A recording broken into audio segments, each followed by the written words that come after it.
নমস্কাৰ ছাত্ৰ ছাত্ৰীসকল স্বাগতম জনাইছো মোৰ YouTube channel master Ganesh education লৈ মোৰ এতিয়া সাবস্ক্ৰাইব 1000 মোৰ দেন হৈছে এতিয়া তোমালোকে মোৰ ভিডিওটো চাবা আসামিজ অল পাৰ্ট মোৰ দিয়া আছে আৰু মই এপ্লিকেশন অসমীয়াৰ আবেদন লেখন এজেলসি 2024 ৰ কাৰণে খুব ইম্পৰ্টেন্ট তোমালোকৰ কাৰণে আবেদন লেখন লৈ আমি হিন্দীৰ এছে দিয়া আছে তাৰ ভিতৰত এবাৰ খুব ইম্পৰ্টেন্ট আৰু তেনেকৈ এমসিকিউ দিম তোমালোকে মোৰ ভিডিওটো শেষলৈকে চাবা তোমালোকে মোৰ এটাই অনুৰোধ সকলো ভিডিওটো এবাৰলৈ চাই দিবা মোৰ এতিয়া ওয়াচ টাইম দৰকাৰ এতিয়া আইছো আজিৰ ভিডিওটো হাফিয়ালি এক্সামিনেশন 2024 শোণিতপুৰ ডিস্ট্ৰিক্টৰ মই এমসিকিউ 16 লৈ আইছো তোমালোকে ইয়াৰ পৰা চাবা এই শোণিতপুৰ ডিস্ট্ৰিক্টৰ এজেলসি 2025 ৰ কাৰণে খুব ইম্পৰ্টেন্ট সো ইয়াৰ পৰা চাবা এতিয়া আইছো আজিৰ ভিডিওটো লৈ इंग्लिश मीडियम और आसामीज बहुत मीडियमर कारण जेतिया लघु सालफ्यूरिक एसिड जिंकर टुकुरा लगत बिक्रिया करे तेतिया एटा गेसर उद्भव হয় उद्भव हुआ गेसर ओचरলৈ एडाल जली थका जुईखला काठी आनिले इ फट फट शब्द करी जली उठे उद्भव हुआ गेसटो कि हबो H2 हबो हाइड्रोजेन तलर जोरबरा कोनबोर प्रतिस्थापन बिक्रिया देखुवाय यार एक नम्बर पॉइंट আছে सिल्वर नाइट्रेट द्रव और कपार धातु तार पिছত द्रव और जिंक सालफेट द्रव और लोअर गजाल सोडियम क्लोराइड द्रव और कपार धातु कपार सालफेट द्रव और लोअर गजाल यात कि हबो 1 और 4 शुद्ध हबो एतिया 3 नम्बरटो तलर कोनटो एटा तापीय वियोजन बिक्रिया सिल्वर क्लोराइड रिएक्शन करिले सिल्वर उत्पन्न हबो तार पिছত 4 नम्बर এটা পদাৰ্থৰ এক্স দ্ৰৱক বগা ৰং খানিবলৈ ব্যৱহাৰ কৰা পদাৰ্থ এক্সৰ নাম কি হ'ব এটো ক্যালসিয়াম হাইড্ৰক্সাইড CaOH2 যাৰ নগটিকৰ পৰা চিপছৰ পেকেটৰ ভিতৰত থকা গেছটো কি হ'ব নাইট্ৰজেন হ'ব তাৰ পিছত 6 নম্বৰ তলৰ ৰেডক্স বিক্ৰিয়াত এইটো কি ৰেডক্স বিক্ৰিয়া जिंक ऑक्साइडल कार्बन जदि रिएक्शन करा है जिंक प्लस कार्बनेट हम यार शुद्ध उत्तर कि हम कोबाल्ट हम CO कोबाल्ट यार एन्सार हम कार्बन और कोबाल्ट लै जारित और जिंक ऑक्साइड और जिंक लै विजारित 7 नम्बर दृष्टि शक्तिहीन छात्र एजने तलर कोनटुक एसिड क्षारक हिसापे खुचाब व्यवहार करिब पारे एटु कि हबो भेनिला आतर तार पिছত 8 नम्बर क्लोरिनर प्रबल गुंध थका बगा गुड़ीरे दरे पदार्थ खा पानी बीजाणुमुक्त करिबले व्यवहार करा है पानी बीजाणुमुक्त करिबले कि है क्लोरिनर प्रबल गुंध थका बगा गुड़ी दिया है एतिया पदार्थটো कि हबो ब्लीचिंग पाउडार हबो तार पिছত 9 नम्बर অৰিজিনেটৰ চিকিৎসাৰ বাবে তলৰ কোন কোন ধৰণৰ ঔষধ ব্যৱহাৰ কৰা অম্লনাশক तार पिছত 10 नम्बर এটা ডায়াগ্রাম দিয়া আছে following solution will make a bulb glow the following set তল কোনটো দ্রবর বাবে তল খজুলটো বাল্বটো জ্বলি উঠিব 1 নম্বৰ দিয়া আছে সুগাৰ সলিউশন গ্লুকোজ দ্ৰব 2 নম্বৰ দিয়া আছে ডাইলুট হাইড্ৰোক্লোৰিক সলিউশন লঘু HCl তাৰ পিছত 0 নম্বৰ এলকোহল ওয়াটার এলকোহল দ্রব ক্যালসিয়াম হাইড্রোক্সাইড সলিউশন দ্রব यार शुद्ध हम 3 और 4 नम्बर ये सी हम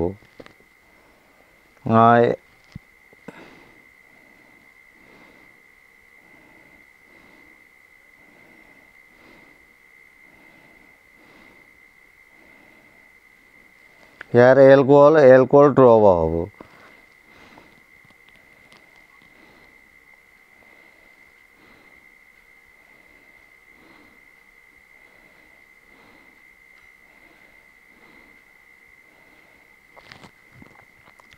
तार पिছত এটা মৌল এক্সৰ তৃতীয় কক্ষত থকা ইলেক্ট্ৰনৰ সংখ্যা দ্বিতীয় কক্ষত থকা মুঠ ইলেক্ট্ৰনৰ 50% হলে মৌলৰ এক্সৰ পৰমাণু কিমান হ'ব এইটো 14টা হ'ব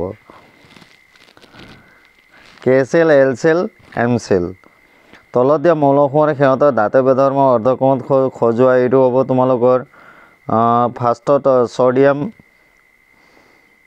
সক্ৰিয় ধাতু তাৰ পিছত ক্লোৰিন তাৰপিছত চিলিকনৰ পিছত এলুমিনিয়াম তাৰপিছত মেগনেছিয়াম তাৰপিছত ছডিয়াম তলৰ কোনটো মৌলৰ পাৰমাণৱিক ব্যাসাৰ্ধ সৰ্বাধিক হ'ব ইয়াৰ এনসাৰটো হ'ব তোমালোকৰ ছডিয়াম হ'ব একা অল্পেমিনিয়ামৰ দ্বাৰা গঠন কৰা অক্সাইডৰ সংকেত হ'ব E2O3 মই আগৰ ভিডিঅ'ত এমচিকিউ এটো দিয়া আছিল মই আগৰ ভিডিঅ'ত এমচিকিউৰ পৰা খুবেই আফিয়াৰলিত আহিছে মেট্ৰিকত হ'ব আৰু মই আৰু দি থাকিম তোমালোকৰ খুবেই টেষ্ট পেপাৰৰ সলভখিনি তাৰপিছত 50 নম্বৰ মৌল এক্সেলটো সংকেতৰ ক্লোৰাইড গঠন কৰে ই উচ্চ গলনাঙ্কযুক্ত এটা গোটা পদাৰ্থ মৌল এক্স তলৰ কোনটোৰ সৈতে একোটা বৰ্গতে থকাৰ সম্ভাৱনা সবাতকৈ বেছি ইয়াৰ কি হ'ব এইটো মেগনেছিয়াম হ'ব চৰ্বি অণুৰ এমালচিফিকেশ্যন ফিকেনে কোনে সংগঠিত কৰে এইটো হ'ব পিত্ত লৱণ তাৰপিছত দুটা নিউৰনৰ মাজত খালী ঠাইখিনি কি কোৱা হয় সাইনেপছ তাৰপিছত 18 নম্বৰ ইষ্টকোষৰ অবাধ প্ৰক্ৰিয়াটো গঠনে কি হ'ব এইটো ইয়াৰ এনসাৰটো হ'ব তোমালোকৰ ডি নম্বৰ ফাৰ্ষ্টত কি হ'ব গ্লুকোজ কোক পৰসত হ'ব তাৰপিছত পাইৰুভেটত তাৰপিছত কোক পৰসত ইথাইনেল প্লাছ কাৰ্বন ডাই অক্সাইড তাৰপিছত আমাৰ শৰীৰৰ মূত্ৰ নিষ্কাশন সঠিক পথটো কি হ'ব এইটো কিডনি তাৰপিছত বৃক্ক মূত্ৰবাহী নলী তাৰপিছত মূত্ৰথলী তাৰপিছত মূত্ৰ নিষ্কাশন নলী তাৰপিছত 20 নম্বৰ উদ্ভিদৰ দেহত জাইলেমৰ কাম কি হ'ব এইটো পানীৰ পৰিবহণ যিডাল খিৰাই বিশুদ্ধ তেজ হাঁওফাঁওৰ পৰা হৃদযন্ত্ৰলৈ কঢ়াই নিয়ে তাক কোৱা হয় কি কোৱা এইটো ক্লোম খিৰা মস্তিষ্কৰ যি অংশ দেহৰ ক্ষমতা আৰু ভংগিমা নিয়ন্ত্ৰণৰ বাবে দায়ী হয় সেই অংশটো হ'ব তোমালোকৰ চেৰিবেলাম 23 এজন মানুহৰ এটা বেমাৰৰ বাবে তেজত গড় শৰ্কৰাৰ পৰিমাণ 185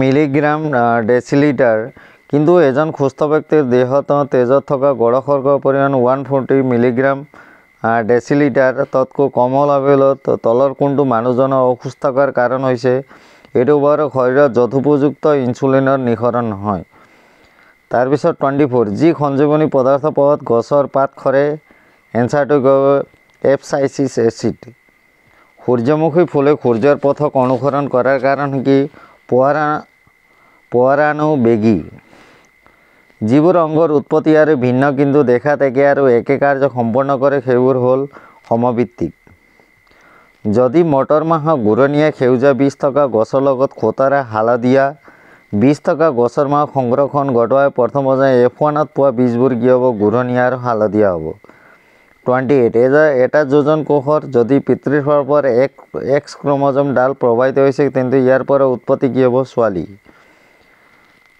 তাৰপিছত তলৰ কোনটো এটা আৰ্জি চৰিত্ৰ নহয় এইটো নীলবৰণীয়া চকু 30 নম্বৰ আটাইতকৈ বেছি ক্ষমতাপূৰ্ণ লেন্সখন বাছি ওলোৱা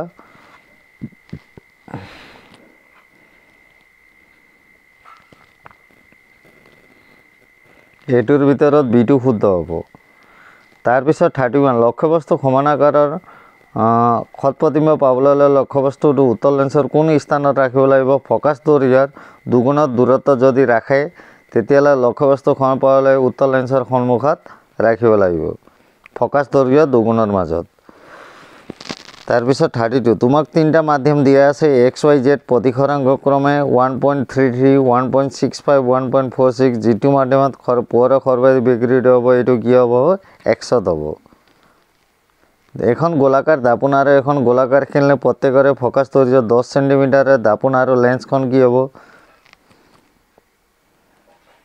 দুয়োখনে অৱতল হ'ব তাৰপিছত 34 XYত ৰখা লেন্স বা দাপোনৰ ধৰণ চিনাক্ত কৰা য'ত PQ লক্ষ্যবস্তু আৰু PDX QDX তাৰ প্ৰতিবিম্ব এইটো কি হ'ব এতিয়া এনসাৰটো B আৰু C হ'ব অৱতল দাপোন আৰু উত্তল লেন্স হ'ব তলত দিয়া কোনখন দাপোন হয় দন্ত চিকিৎসকলে ৰোগীৰ দাঁতৰ পৰীক্ষা কৰিবলৈ ব্যৱহাৰ কৰে এইটো হ'ব অৱতল দাপোন 36 ছাত্ৰ এজন শ্ৰেণীকোঠাৰ শেষৰ বেঞ্চত বহিলে বৰ্ডত লিখাবোৰ চোৱাত অসুবিধা পায় কিন্তু বেঞ্চত বহিলে স্পষ্ট সাধাৰণ বগা দৃষ্টিৰ বিকাৰ এইটো হ'ব মাংসপিয়া তাৰপিছত 37 এজন ব্যক্তি এন্ধাৰ ৰুম এটাৰ পৰা সূৰ্যৰ পোহৰৰ ফালে ওলাই গ'ল। চকুৰ কোনটো অংশই চকুত সূক্ষ্ম পোহৰৰ পৰিবহণ নিয়মীয়া আৰু নিয়ন্ত্ৰণ কৰে?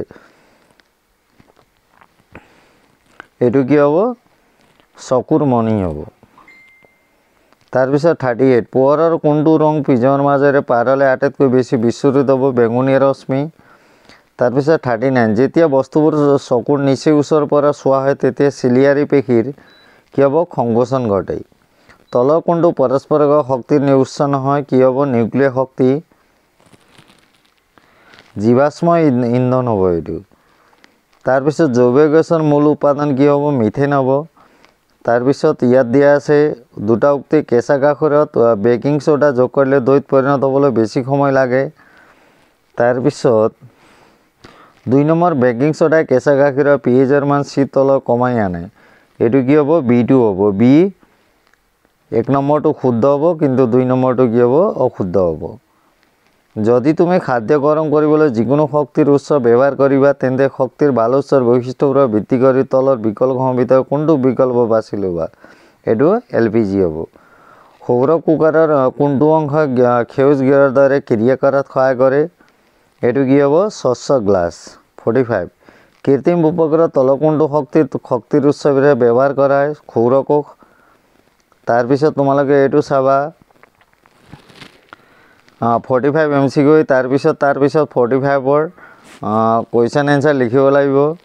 এটা বগা লৱণক গৰম কৰিলে বিয়োজিত মুখবৰ্ণৰ ধোঁৱা ওলাই হালধীয়া ষ্টাইলৰ নাম লিখা। এইবিলাক চাবা তোমালোকে, খুবেই ইম্পৰ্টেণ্ট। আফেয়াৰলি শোণিতপুৰ ডিষ্ট্ৰিক্টৰ কুৱেশ্যন HLC 2024ৰ কাৰণে খুবেই ইম্পৰ্টেণ্ট।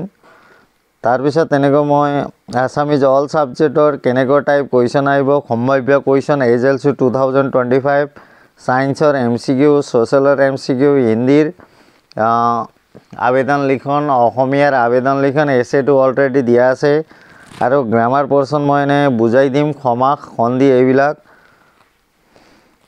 এইকেইটা চাবা তোমালোকে, খুবেই ইম্পৰ্টেণ্ট এইবিলাক কুৱেশ্যনখিনি তোমালোকে এইকেইটা ছল্ভ কৰিবা। HLC তোমালোকৰ 2025 15 ফেব্ৰুৱাৰীৰ পৰা হ'ব।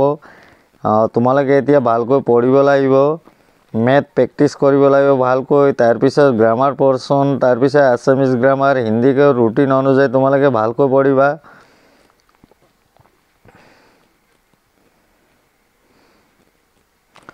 আৰু গ্ৰামাৰ পৰ্চন বুজিব লাগিব আৰু মেথছখিনি প্ৰেক্টিছ কৰিব লাগিব। আৰু এই সৰু ছায়েন্সত কিন্তু বহুত ক্ৰিটিকেল কুৱেশ্যন আহে। ছায়েন্স মেথ বেলেগ তেনেকুৱা কমন আহি যায়, ছায়েন্সতো কমন আহে, তাৰপিছত এনে বেছিভাগ নাহে।